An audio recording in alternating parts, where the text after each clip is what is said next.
Governor.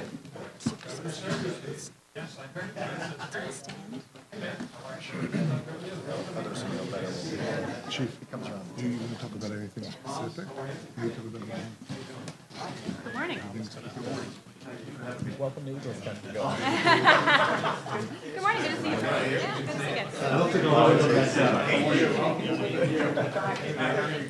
see you. Thank you. Sir, right here. It's right here.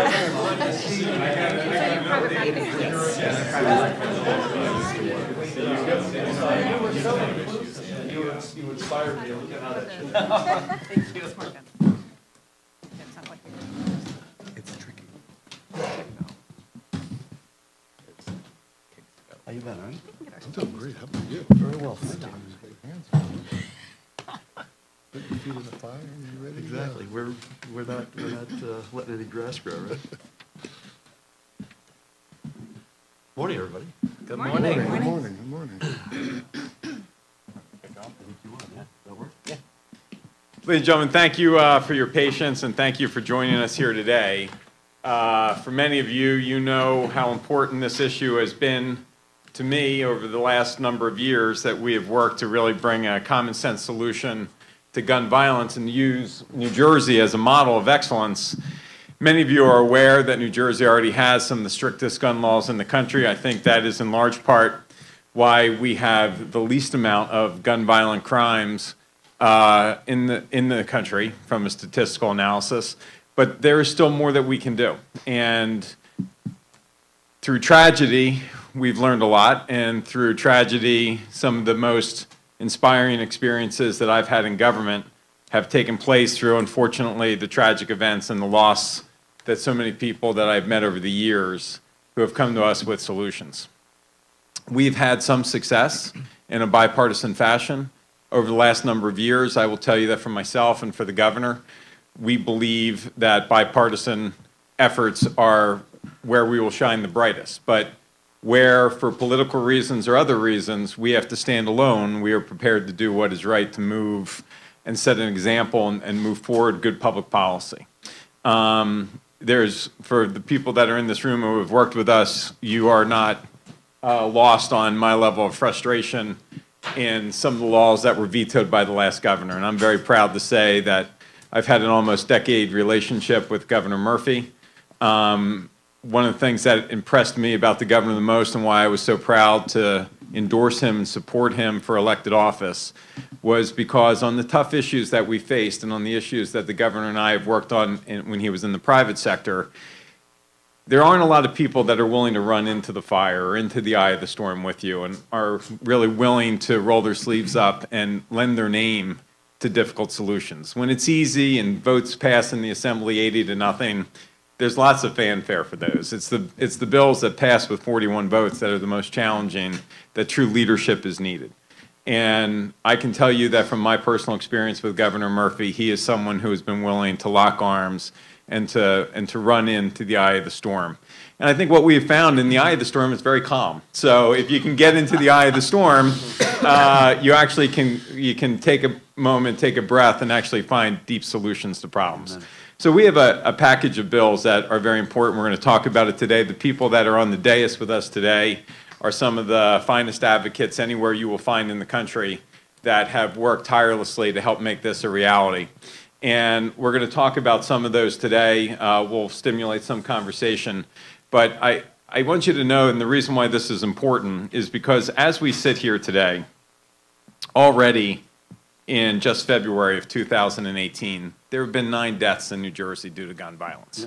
Yep. We have seen an increase in the last decade, year over year, in what are considered mass shootings, which are just the death of 2 individuals or more. The ones that get the greatest attention are clearly those that we've seen on the news. But the reality is that as in 2017, we had 13 mass shootings. In 2015, there were 475 individuals who died by a firearm, and that was up from 2014, where that number was 467. So while we have a lot to be proud of in New Jersey, we have a country that is stagnant on this issue. We have a national government that is really paralyzed by this issue. And New Jersey has an opportunity to lead the way. And today is the first day in a very strong direction to help set an example. So I want to thank you for being here. And I want to just take a moment to introduce my friend, Governor Murphy, for a few words as well. Thank you, sir. Thanks, Lou. Thank you.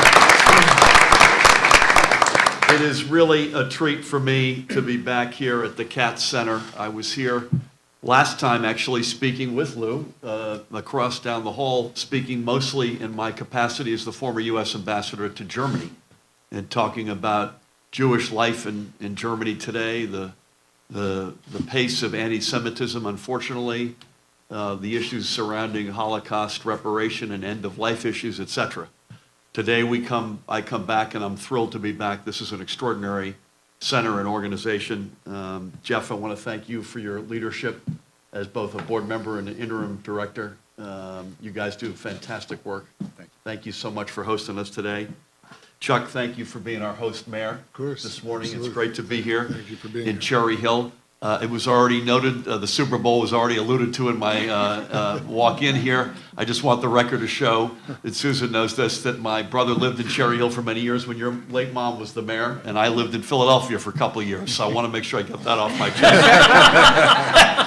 And again, salute the Eagles and their fans on a So you're a fan. on a You're a big fan. win. Well, Chuck, you You can't are corner me saying on that. No, the fact does remain, I was born in Boston. That's an inescapable, pesky little fact in my life. I want to thank Freeholder Director Lou Capelli and Susan and other distinguished representatives, a whole bunch of mayors here today in addition to Mayor Khan. We've got a meeting with mayors after this, which I'm very much looking forward to. And I can't tell you how thrilled I am to be sitting alongside a real friend and a real leader in Lou Greenwald. As majority leader, as a public servant, it's in his bones.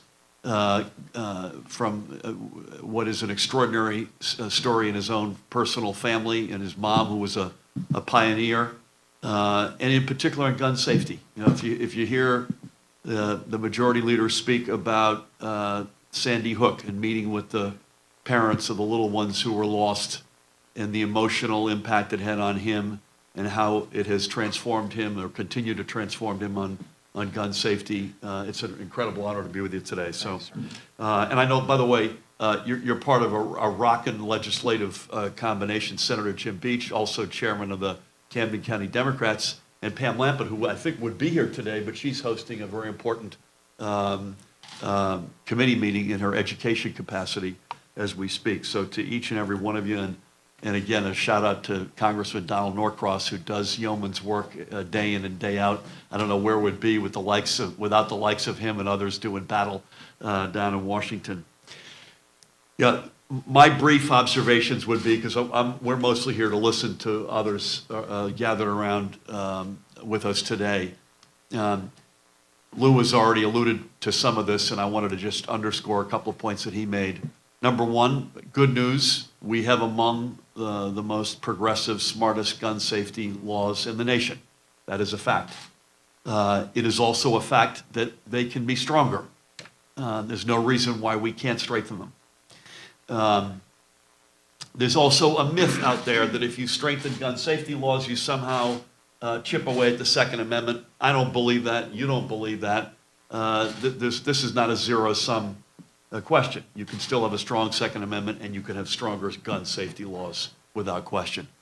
Lou went through some of the incidents of tragedies that we've seen, the data that we've seen. I was with a senior member of the state police yesterday, and he made a very important point to me. While even gun-related murders may be down, technology, medical technology, is saving more lives than we would have 5 or 10 years ago. It's incidents of shootings that we need to keep in mind as well, in addition to the actual deaths that tragically come from this. This is also not a new topic for me or for us. Moms Demand Action in particular, I'll single you out. You've been following me around. We've been doing a lot together in the campaign, in transition, and now in government. The Attorney General and I, a couple of weeks ago, and the Reverend was with me, made a point of saying we're going to push back and undo, for instance, this broad new definition since the last administration on concealed carry, taking it from I need to carry it for a very specific threat to this general notion that I need to carry it because of a general set of facts. We believe strongly that that's too loose, and we're going to take it back to what it was, which is you need to carry it for a particular reason. I look forward progressively working with the majority leader and his colleagues on things such as enacting critical magazine capacity laws, protecting our handgun carry regulations, as I mentioned, prohibiting possession of armor-piercing ammunition, making us a leader in adoption of smart gun technology and sales. And by the way, we were early to that, and we let a lot of grass grow under our feet, and undertaking comprehensive statewide study of gun violence as a public health matter, something Congress refuses to do nationally. And that's a short list of things in addition to many other initiatives. I want to conclude by quoting Lou, because he's as articulated on this as anybody I know. And when he was asked on why we must act on gun safety, he said, and I quote him, "Gun violence is not about statistics or abstract arguments. It is about countless lives that have needlessly been cut short because far too many public policymakers have failed to find the courage to act." End of quote. I'm honored to be with you today. I'm honored to be with the group of extraordinary community activists and public elected officials. And I think with that, I'm going to turn it over to our host, Mayor Chuck Cobb. Thank you. Thank you. God bless. Thank you very much, Governor, and thank you, Lou, and appreciate everyone being here very much.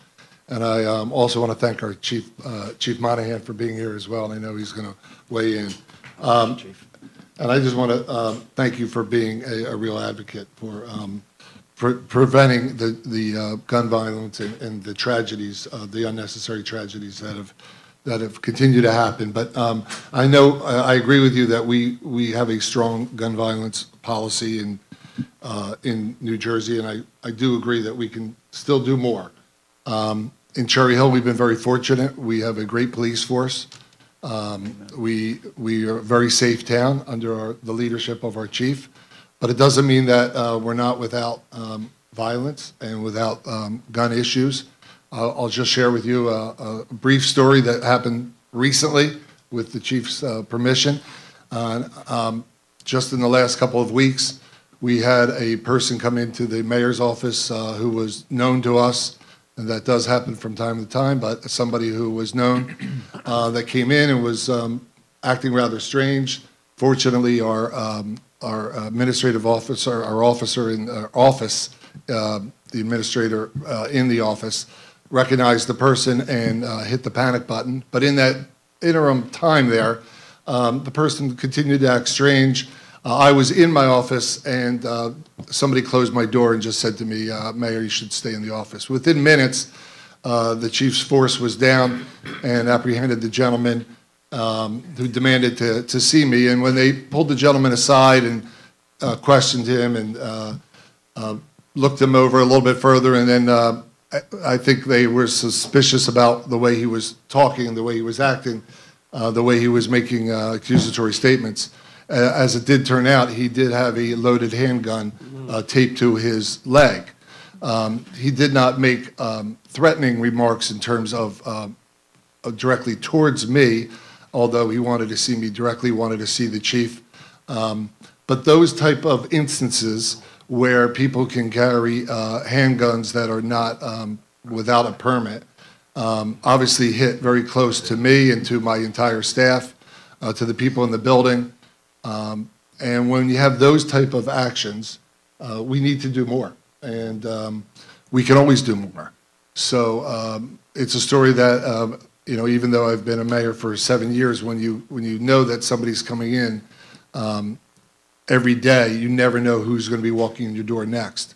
So fortunately, our chief's force is right on the spot. They had they apprehended the gentleman and are doing the right things. But the point is that throughout Cherry Hill, no matter what happens, no matter how safe we think our town is, there are those that still remain on the fringes that carry handguns and can act in a way that is just, unheard of every single day. So we need to do more, and I appreciate all of the legislation that will continue to pass, and I look forward to hearing from the advocates even more about what their recommendations are, more of the experts, but thank you. Thanks, man. Mayor, thank you. Ladies and gentlemen, it's so fascinating that we still have to debate this issue and have events like this, but the reality is that, as the governor said, the package of legislation that we introduced over the last decade and again in this new session is designed to very much walk the line and respect the Second Amendment. It does not take away the rights of a single lawful gun owner who cherishes that amendment to use a gun to protect their family or for sportsmen. But what's interesting is it's not those individuals that we're worried about. And the Center for Disease Control back in 1997 actually was prevented from studying firearm violence. And that has now been dubbed a public health crisis. And it was done in 1997 with strong support from the NRA, known as the Dickey Amendment. And it barred the National Center for Disease Control to study this issue. So to try to get to the root of the problem of why an individual would go to the mayor's office like that, why we see the mass shootings that we see and try to have an understanding, one of the packages of bills, one of the bills in the package that we are going to introduce is a grant for $400,000 to the Newark campus for the Rutgers School of Criminal Justice to study and understand why this violence is taking place and understand what is some of the roots behind it, because, again, the Center for Disease Control at our national level cannot do that. Yep. I want to introduce, and we're going to, for people if they want to make comments and then hopefully have some discussion around it, we're going to introduce first Reverend Sarah Lilja. Thank you very much. Thank you, Congressman and Governor and Mayor. It's just a delight to be here with you today and to be part of this important conversation. The package of bills you've mentioned begins to move us along the way. I work for the Lutheran Episcopal Advocacy Ministry to organize public policy for those faith communities. And we're very concerned about this notion you've already been commenting about of public health, particularly in the area of suicide prevention. And I know that the state in recent years has done some work on adolescent suicide prevention. Department of Ed's been involved in that, certainly the Department of Health, but we haven't gone far enough. I was talking to a pastor not too long ago who buried a 14-year-old boy in South Jersey. It was death by handgun, and a suicide. And the ripple effect of what that terrible tragedy did to his family and to the community and to the school, and it creates this, often cases, kind of copycat effect. Adolescent boys, not to single out a particular group, but tend to have, when depressed and involved in the struggles of all adolescents, often find their way to a handgun. And unfortunately, the lethality of that experience is just unbelievably effective. Girls too get depressed and perhaps may attempt suicide, but often it's not done with handguns. So the percentage of death is consequential. We also know that rural New Jersey, when you're talking about asking the question why, and in rural communities in New Jersey, the death by suicide among adolescents, it's much higher than actually in what you would consider the typical urban communities in New Jersey. So there's lots of questions that we don't understand why, clearly, theologically and sociologically, but we also know that this need to ask deeper questions and to engage resources to prevent suicide, particularly in adolescents, but among all persons, that's a key part, and gun safety is a part of that. That public health crisis is a part of it. Certainly, public safety and community involvement's a part of it.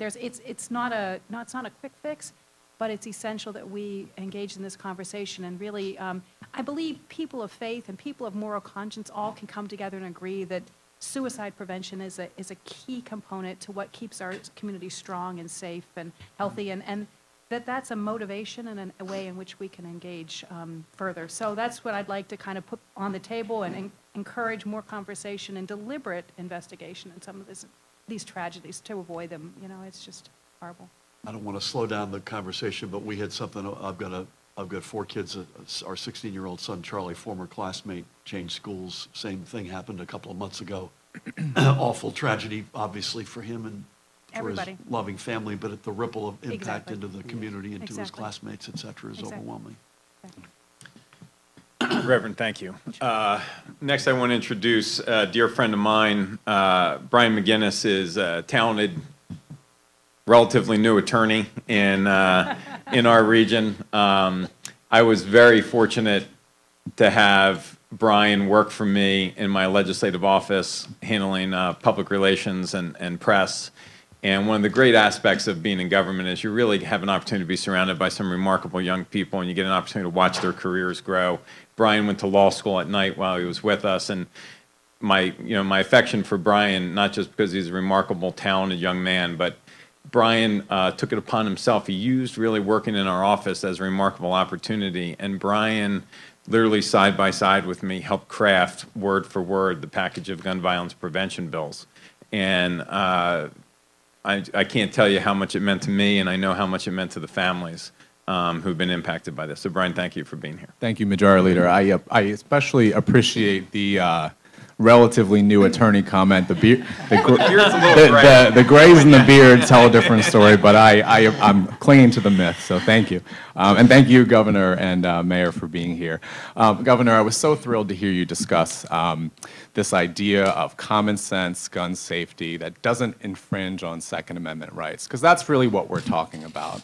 Things that you mentioned, like prohibiting armor-piercing bullets. You know, I don't know about you, I've never seen a shooting range target or a deer that wore body armor. I haven't seen it. It's not a thing. Yep.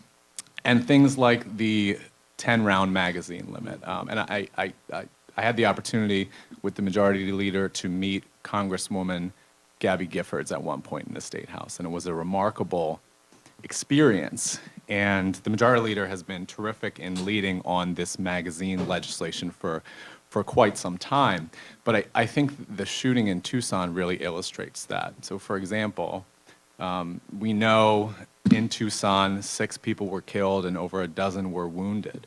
We know that the shooter had a 33-round magazine in his gun. Yep. We know that he was only stopped because he dropped his magazine when he tried to reload, and he was fortunately tackled by someone in the crowd, which prevented more violence. And we hear similar stories from law enforcement officials around the country, that in these moments where magazines are changed, present key moments to stop or reduce the impact of a mass shooting. And I can't help but think, if we had a 10-round limit at the time of Tucson, you know, how many people would still be alive? How many communities and families would not have been devastated? This is not just about numbers of people who die or are wounded. This is about lives and families and people whose dreams are ended and lives are cut short. It's about people's mothers, sisters, brothers, cousins. And this idea that, you know, you hear sometimes from critics of legislation like this is you know, goes along the lines of, if we can't fix everything immediately overnight and end all violence tomorrow, then we shouldn't try. And I know that you don't agree with that, and I know that that's not the spirit of this country, and it's certainly not the spirit of this state. But I want to thank you for being here, and I couldn't agree more with the sentiment that you and the Majority Leader share, which is we can do better, we must do better, and if we can save just one life, it's worth it to give it everything we've got to try. Amen. Well said, Brian. Thank you. Well said. Thank you, Brian. So next I want to introduce the president of New Jersey Million Mom March, my friend Carol Stiller. And Carol was with me with the families from Sandy Hook when, after they lost their children and 6 teachers also lost their life in the tragedy at Sandy Hook, it was a reminder to the point that Brian made, and it was really why it was the cornerstone of the package of legislation. When the parents of Sandy Hook came in, of which I think 2 were former Marines, a couple were NRA members, they came to us in a unified body and said that the single greatest thing that you could do to reduce the amount of violence would be to pass the magazine clip capacity. And unfortunately, that bill was vetoed. That was not a bill that received a large amount of bipartisan support. But I have hope in that, in the tragedy that happened recently in Las Vegas with, you know, a device that I had never heard of, quite honestly, called bump stock, which is a very similar retrofit to a gun, that a high-capacity magazine clip, in that it allows you to fire off numerous amounts of rounds at a very short period of time and cause mass destruction in a short period of time. That bill passed overwhelmingly with bipartisan support, and in the last session, Republican Governor Christie signed that. So I hope that that stands as an example that this legislation can become a reality. And with that, I turn it over to Carol.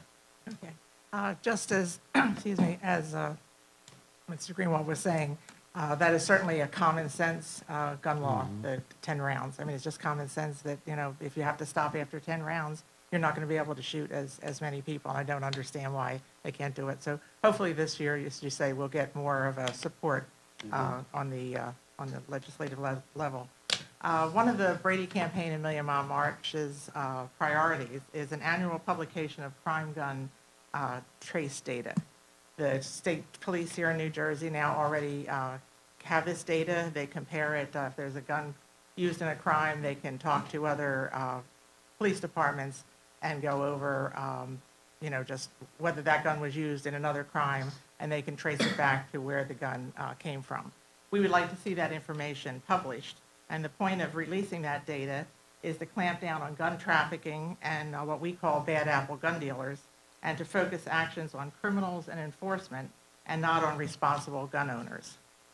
When we refer to bad apple gun dealers, this is basically, we're talking about one thing from a state police officer, that there were 42 shootings in New Jersey, crime guns, and the Brady Center, which is part of the Brady campaign, our legal action project, has basically said that they are willing to work with you to bring lawsuits against these organizations, these dealers.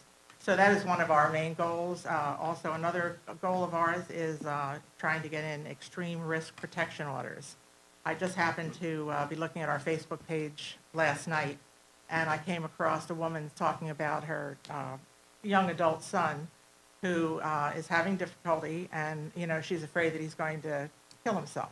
And she said there's no way that she can legally stop him from purchasing a gun right now, even though she knows he's having mental difficulties and, you know, he's very depressed and things like that. So with, if we could get the extreme risk protection order on the books, we could stop things like that from happening. She would be able to, you know, not turn him in, but, you know, just give his name up that, that he is an at-risk person and should not be able to purchase guns. So that's certainly something that we'll be working on with you, we hope. And we are certainly with you with the 10 rounds, as I said. And to me personally, I'm looking forward to getting the, what we called originally the childproof handgun bill up and running again. I was surprised. When I read over it, I thought it was just going to be a tweak. I didn't know that you were planning on having a new commission formed rather than the AG. So I think that's a good idea. I'm afraid that we had to bring a lawsuit against the AG a couple years back because they were not providing the information they were supposed to provide. I don't think we would have that problem now. So, but I don't know. I'm very impressed with the AG we currently have, and you know, it's just I know they're overloaded, but we went. I think they said they were supposed to issue a report every 6 months as to whether or not there was a viable smart gun or a personalized handgun available on the market. And they issued one report. Governor McGreevy signed the legislation in 2002. And I think they issued the report in 2003, but they could not find it. So I couldn't see that report. And then they had not issued another one up until, I think it was in May of 2014 when we brought a lawsuit. And they finally, after a while, gave us one. You know, it was supposed to go to the governor and to the legislators. So they did issue one, and that was the last one that we saw again. So that's all. I'll take up that time and Carol, thank you. Pass it on. Well, may I just jump on one thing? Sure. And I meant to say this. First of all, back to Brian's comments, Gabby Giffords and Mark Kelly were with us also in leading up to the election. They're very focused on what we're going to do collectively. That's a good thing. Same with the Brady campaign at the highest levels, and Carol and I have been together on many occasions. But the point I wanted to just jump on and add to is we can be best in class, but the reality is the out-of-state guns that come in and are associated with gun crimes and incidents in this state. And so two things, probably pretty obvious. Number one, we can never give up the fight at the national level, and to try to push back on the NRA and the fact that it's divided the will of the people from the will and the action of Congress. On things like universal background checks, the overwhelming amount of Americans are all in for that, and yet they've been able to successfully drive a wedge between public sentiment and Congress. And secondly, this notion that you referred to is that, you know, take ripping an idea off from the climate world, the regional greenhouse gas initiative states, the notion of working as a coalition with other neighboring states, like-minded, God willing, if we can't do it nationally, let's at least try to get some regional fixes in coalition. So that's something we're still very focused on. So I appreciate your raising that. Sorry, Mr. Chair. Governor, thank you. We're here for a reason today at this location. We could have picked any location in South Jersey or the state. The truth of the matter is, as you go through these tragedies, whether it's in 2009 at a movie theater, whether it was in 2011 with Congresswoman Gifford at a shopping center, whether it's at a school that looked very similar to ours in Sandy Hook, whether it was at a nightclub in Orlando or at a place of worship and a church, these incidents are not limited to certain communities or certain classes of wealth. This is anywhere and everywhere. And last year, this facility was the target of a bomb threat. And our community rallied together, and in large part from our friends under the community relations, the Jewish community relations, came together, and there was every walk of life standing out in front of this building saying, you're not coming here. And just a remarkably beautiful, peaceful standing of a community together, protecting this place and really sending a message to the community. And I'm very proud of my friend, Jeff, who's here with us today, to stand for the council and to really lend his voice to this effort. Jeff, thank you very much. Here. So it is my pleasure on behalf of the staff and the board of the JCRC and the larger federation, all of its agencies, to welcome you, Governor, back once again to the building. Thank you for Great to making be here. Repeated trips down to hear our community share your views. Leader Greenwald, it's always nice to have you in the building, Mayor Khan as well. The programs that we run, there are really two themes that underpin them. One is quality of life. The programs that we put forward are trying to ensure that the quality of life in our community, and we mean not just the Jewish community, but all of the community around us, is as robust and importantly safe as it can be. The second thing is that as the public policy arm of the Federation, we are actively, regularly, and eagerly promoting what I think of as constructive and importantly civil civic dialogue. So a conversation like this one, taking into account some of the concerns obviously from those who are worried about Second Amendment protections, but thinking first and foremost of the security of our citizenry, our schools, our public spaces, our children. That's an important dialogue for us to support. And I would be remiss, I would probably get a wag of the finger from my mother if I didn't do some sort of gesture to actually feed the people who gathered here. And while the governor and I only go back a couple of visits, Mr. Greenwald and I go back a little bit further. So I have brought what is very important, I know, to him and his family, his son, who was the same age as mine, and that is donuts. Jeff, I'm very thankful and disappointed that you gave this in front of all these people. There are, I can tell you, sir, that there are enough for everybody sitting in the dais. The people in the background. They've never seen my family eat. There is not nearly enough donuts here.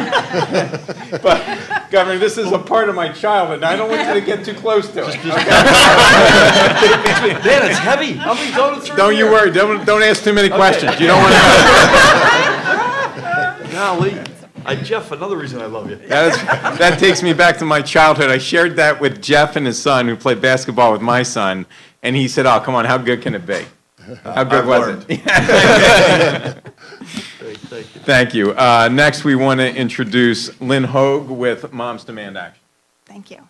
I am a Camden County resident, live in Haddonfield, and a volunteer with Moms Demand Action for Gun Sense in America, which is an organization that was started in December of 2012 after the Sandy Hook shooting.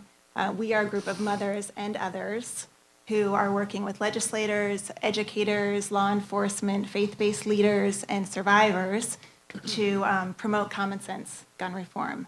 And we support the Second Amendment. We have a lot of gun owners among our membership, and we believe that there is a lot more that can be done to create a culture of responsible gun ownership and to take guns out of the hands of dangerous people. I'm so grateful to both of you for all that you're doing to support gun violence prevention, and there's a very compelling list of GVP bills that you've put forth, but I just quickly need to mention Mom's primary focus legislatively is on the federal concealed carry reciprocity bill. New Jersey has the third strongest gun laws in the country.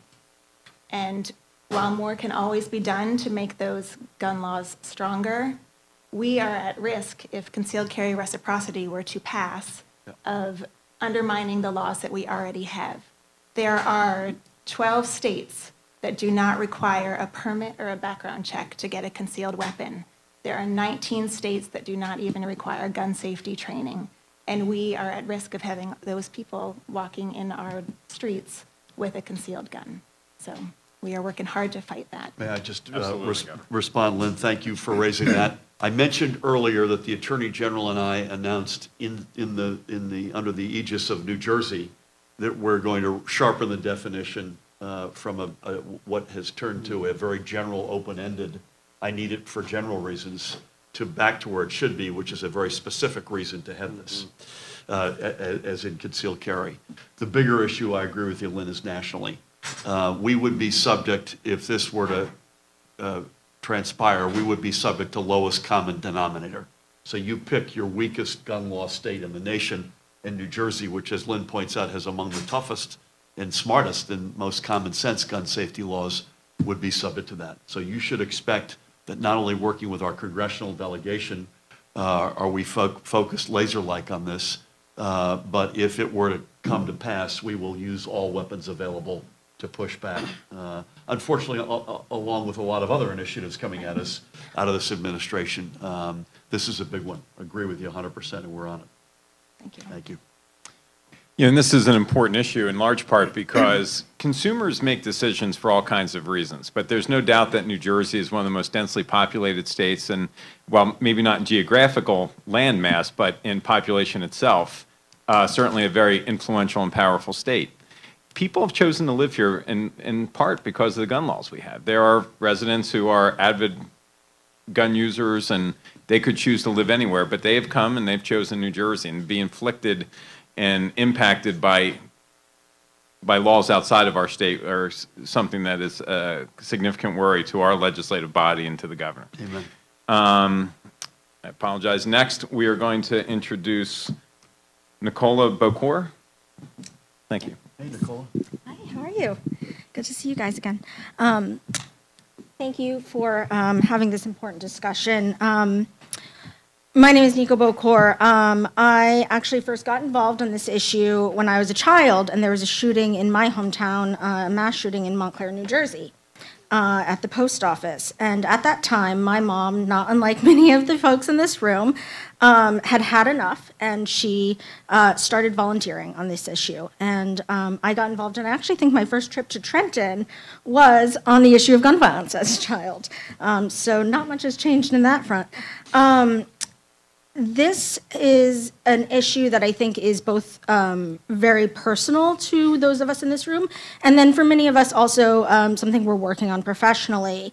It's really personal because many of us have either been personally affected by gun violence or have worked very closely with those who have.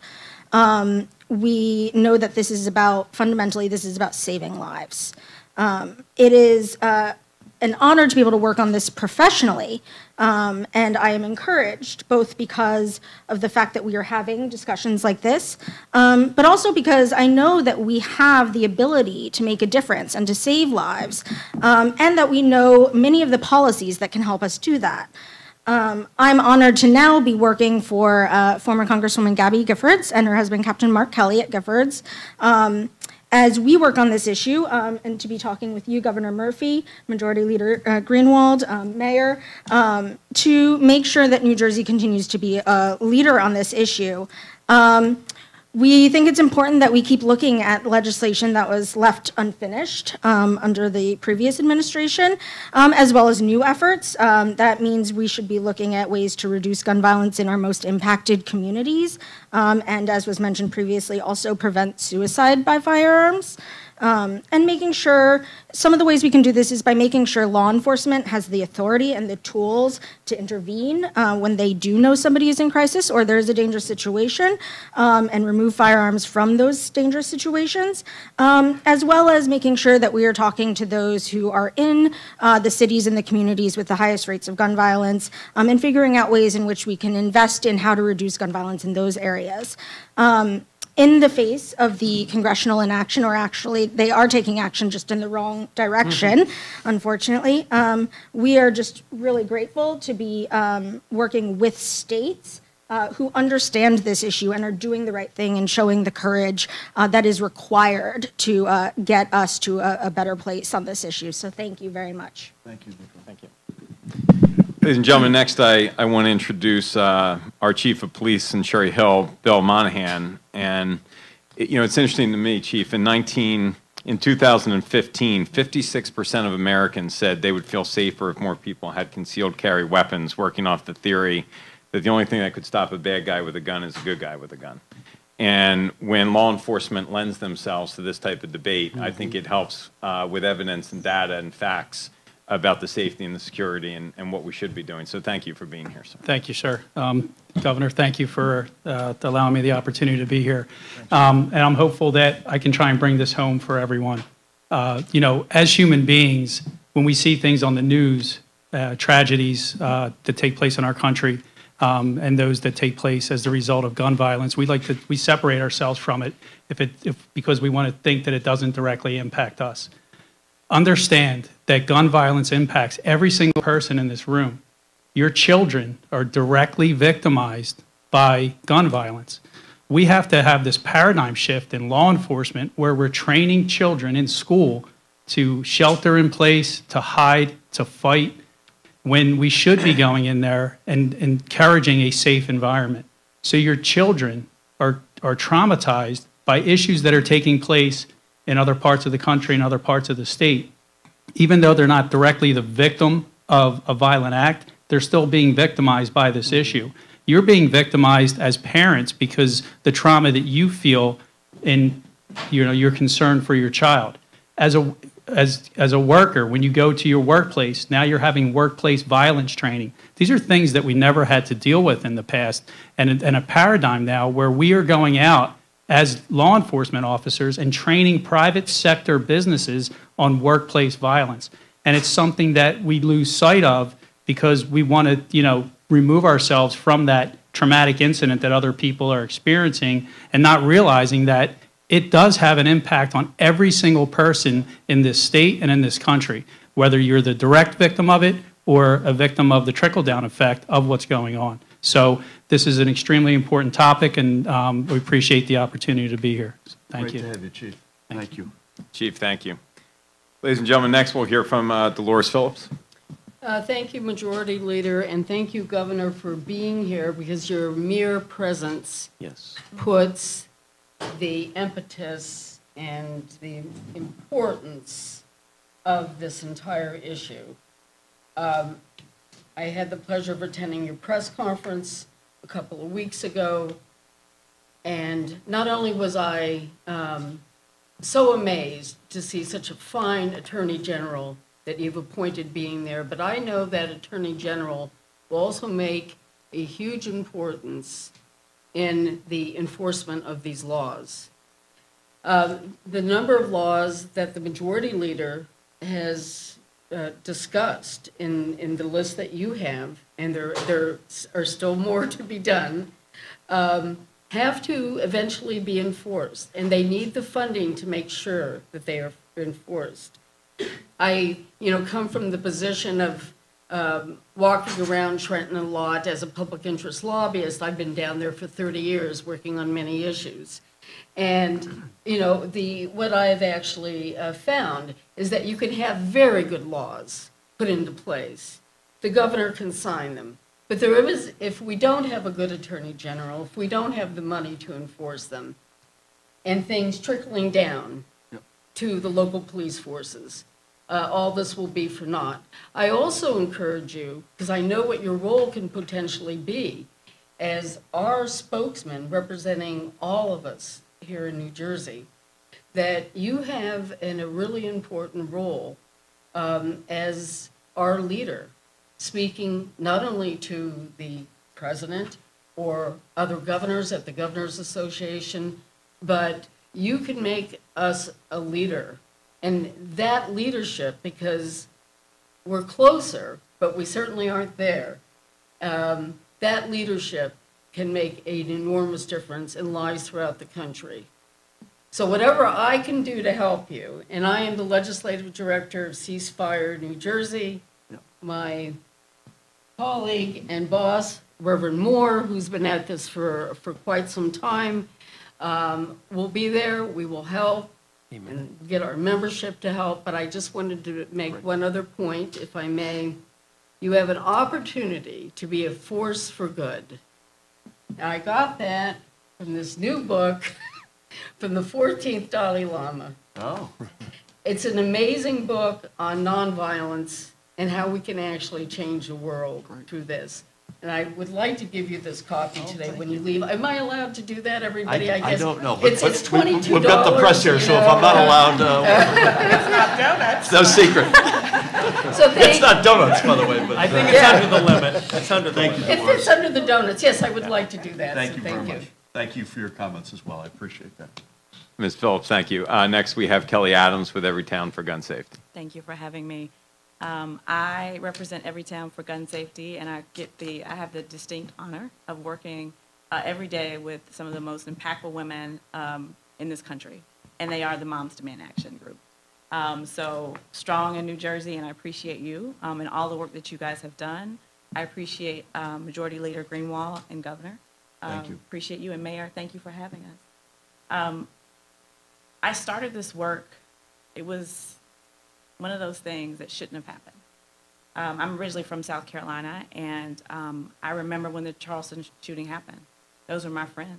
Senator Clemente Pinckney was a dear friend of mine, and we grew up together, right? We grew up in the South Carolina State House together, and I just remember that night calling and texting and trying to find everybody who was at the church. I remember sending the senator a text that was never returned. And I remember feeling hopeless and helpless. And I never wanted to feel that way again. And I got into this work because I never want anyone else to feel the way that I did that night, or any time. So I am grateful for the work that you guys have done. I am grateful that this is an agenda item, a high priority agenda item for you. We stand with you. You have commend you for having some of the strongest gun laws in the country, but we can do more. We stand with you. We support smart guns.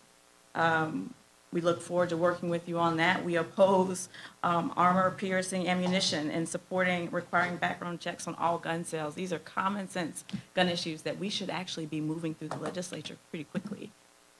So I, again, thank you. We look forward to working with you. You guys have all my numbers, so let's get to work. That sounds good. Kelly, thank you. And finally, we have Reverend Moore with Ceasefire New Jersey. Ms. Phillips and Reverend Moore probably throughout the vast part of my career in working on this issue have been at my side helping and advocating. So thank you both for being here. Thank you, Majority Leader Greenwald and Governor and Mayor. Thank you all. This is really important. I agree with Dolores that you're here and lending your leadership and your listening as well to hear what we who have been working at the grassroots level for many years to hear some of the work that we think is important to take on. And so thank you for your leadership, but it's a team effort.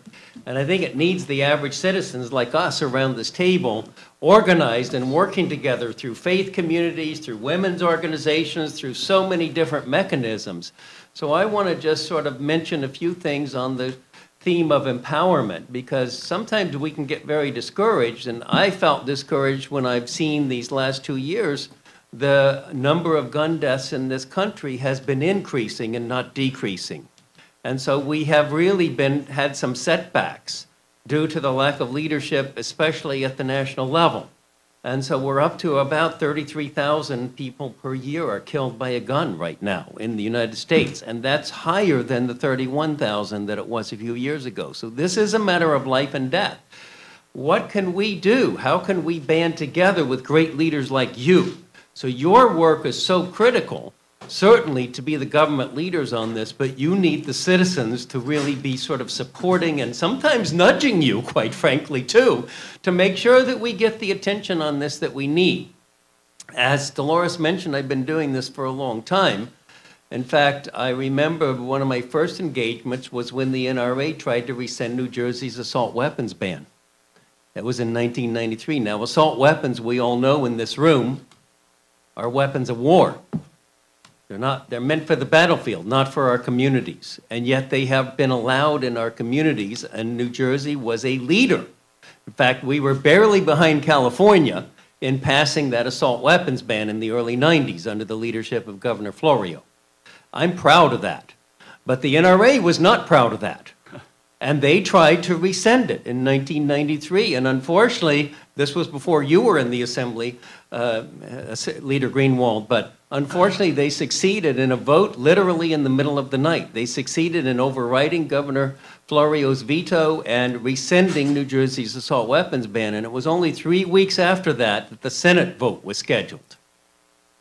And I was there. I was organizing with faith leaders throughout this community region. Reverend Jack Johnson, who's out there, was working. He's a founder of Ceasefire. Many people were working across the spectrum. And the good news is that when the people spoke out, when we made our calls to our elected officials, it made a real difference. I saw the closest thing that I have ever seen to what I'm going to call a legislative miracle happen. We were hoping just to keep them from getting enough votes to override Governor Florio's veto, which is what they had to do. And what I saw happen that day when that Senate vote happened in March of 1993 was not a single New Jersey senator voted to rescind the assault weapons ban. None. I was actually floored by that. Now, one of the people who we expected was going to vote to rescind the assault weapons ban was our state senator at the time, a member of the NRA. And the local press asked him, why did you not vote to override? Why did you vote to keep the ban? And you know what his answer was? Because I got 2,000 phone calls and 90% of them said, keep the ban. Yep. That is what people power does. That is the way democracy is supposed to work, to make our community safer. And, you know, assault weapons shouldn't be out there at all. One of the really good spin-offs from New Jersey beating back that NRA effort in 1993 was that the very next year we had shown that the stranglehold of the NRA could be broken. And the very next year, the national assault weapons ban passed. Yep. During the 10 years that was in effect, the number of killings, of deaths resulting from assault weapons dropped dramatically. Unfortunately, it expired in 2004 and wasn't renewed. We need to have that come back. And I want New Jersey to be a leader in helping that to come back. The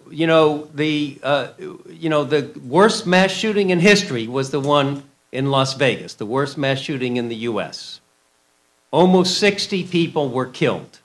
Almost 600 were wounded by one person. Why? Because he had an assault weapon with a bump stock. And the bump stocks turned that into an automatic weapon. And so I want to just conclude this sort of thought about empowerment by returning to what you said, Leader Greenwald, and thank you again for your outstanding leadership, the leadership of Senate President Sweeney. All of this is exemplary. And what I was so thrilled about, and by the way, I need to give a shout out to Dolores Phillips here, because when the bump stock ban was winding its way through the New Jersey legislature, and it was during the holidays, it was very early part of this year, a lot of people weren't paying that much attention. Well, believe me, the NRA was there. Dolores can tell you. They had 3 people testifying against that bump stock ban at every single legislative hearing. And one of the reasons I am so thrilled to have Dolores on our staff as our legislative director for the Ceasefire New Jersey project is that she made sure that we were there with the support of the Brady campaign and others. We were there testifying in support of it. That is what citizen engagement looks like. That is what empowerment looks like, is when we, the citizens, really engage. We can make a difference. And I am also pleased to say that it passed on a unanimous bipartisan basis. Thank you again to all people of all parties. And I do want to give a salute to Governor Christie. We were extremely frustrated with him for most of his tenure. He vetoed so many gun safety laws, and it was extreme. I just felt like pulling my hair out. It was so frustrating. And we were unable to override him except one time in the Senate, which we didn't succeed in the Assembly. But the fact that he did sign that on his last full day in office, it happened to be Martin Luther King's birthday. I can't think of a better day for him to have chosen to sign that bill. So I don't care how much I disagreed with him before, he did the right thing that day. And that made it a truly bipartisan bill. The U.S. Congress is log-jammed over this, all right? And it has partisan gridlock. We showed that that can be broken. And let's show the U.S. Congress the right way to do things. Let's get the assault weapons ban back in place, and let's get a national bump stock ban. Thank you very much. Thank you. Thank you for your passion. May I say before we conclude for the record that the Reverend is more qualified to assess the miracleness of a legislative action than either you or I are. I want to thank all the advocates today, because you could be doing a lot of different things with your time, and to dedicate yourself to this is very important, and to be here with us we know is very important. Governor, could you take maybe 2 questions? Do you have time for 2 questions? Yeah, your call. We were a little short, but let's go. Sir. Hey. How do you stop violence?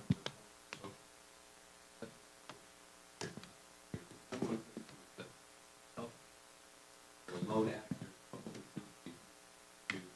have Listen, I'm not an expert to give you an answer, a complete answer on that. I think it's a series of a lot of little things that add up to have a cumulative impact on society. It's educating kids when they're young. It's thinking of it, as Lou has proposed, and the Reverend said in our first comments, that this is a public health reality, not just a specific gun-related matter, although it is that as well. So my guess it is a whole tapestry of answers: education, public health, clearly sensible, smart, common sense gun safety laws, et cetera. I think it's a whole series of actions. Anyone else?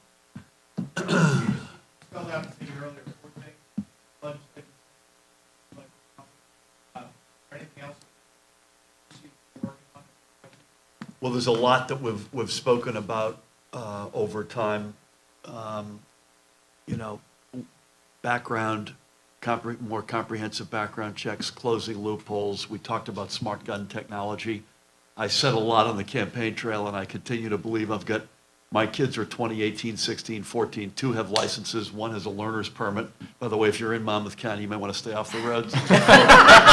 Notice, but they've got to go through a rigorous process to learn how to drive a car. I asked the rhetorical question, why don't you have a rigorous process to learn how to discharge a handgun? There are other items I've chosen to today in my earlier remarks to hit on a few that I know are also high priorities of the majority leader. And I want to conclude by thanking you for inviting me and convening this group. This is an extraordinary group. Amen. Who do extraordinary work, and I know most of them because we're at a lot of things together in this arena. And I am incredibly, and thank you, Mayor, for hosting us, and Jeff, thank you for not only hosting us, but for the donuts. I am incredibly confident we're going to move the needle meaningfully working together on this. I'm absolutely confident. Amen. Thank you, everyone. Thank you very much.